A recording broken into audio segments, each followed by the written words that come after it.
اعوذ باللہ من الشیطان الرجیم بسم اللہ الرحمن الرحیم۔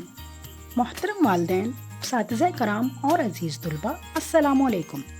آج ہم اکیڈمک اردو جماعت چہارم کی کتاب کے صفحہ نمبر 57 پر سبق نمبر 16 پیارا دیس ہمارا نظم پڑھیں گے۔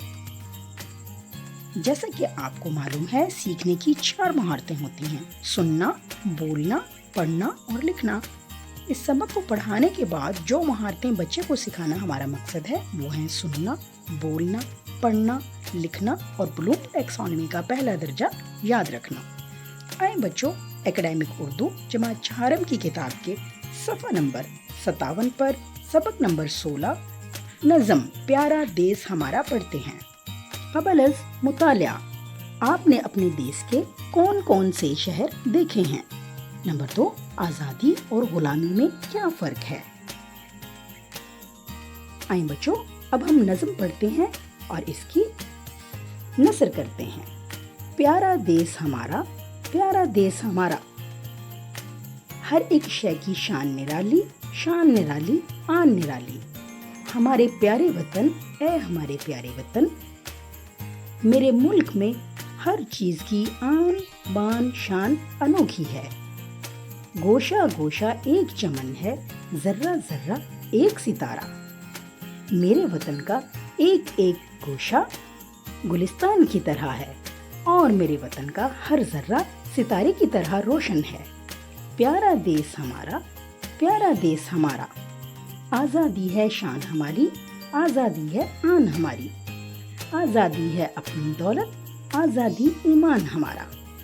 ہماری آزادی ہماری عزت اور شان و شوکت کی ترجمان ہے، اور آزادی ہی ہماری دولت اور آزادی ہی ہمارا یقین ہے۔ پیارا دیس ہمارا، پیارا دیس ہمارا، اس کی عزت اپنی عزت، اس کی طاقت اپنی طاقت۔ ہمارے ملک کی عزت کی وجہ سے ہی ہماری عزت ہے، اور ہمارا ملک مضبوط ہے تو ہم بھی طاقتور ہیں۔ اس کی خوشی میں اپنی خوشی ہے، اس کے نام سے نام ہمارا۔ ہمارے ملک کی خوشی اور خوشحالی ہی کی وجہ سے ہمارا بھی نام ہے۔ پیارا دیس ہمارا، پیارا دیس ہمارا، ہمارا پیارا وطن، ہمارا پیارا وطن۔ دیس اپنا آباد رہے گا، دیس اپنا آزاد رہے گا۔ جب تک ہے آباد یہ دنیا، چمکے گا یہ چاند ستارہ۔ پیارا دیس ہمارا، پیارا دیس ہمارا۔ اے اللہ، ہماری یہ دعا ہے کہ ہمارا دیس، ہمارا یہ پیارا وطن جب تک دنیا آباد ہے تب تک یہ آزاد رہے، اور ہمارا ملک اسی طریقے سے شاد و آباد رہے۔ پیارے بچوں، یہ نظم صوفی غلام مصطفیٰ تبسم نے لکھی ہے۔ اس میں خاص الفاظ جو استعمال کیے گئے ہیں وہ ہے دیس، ذرہ، گوشہ، نرالی، پرچم، چمن۔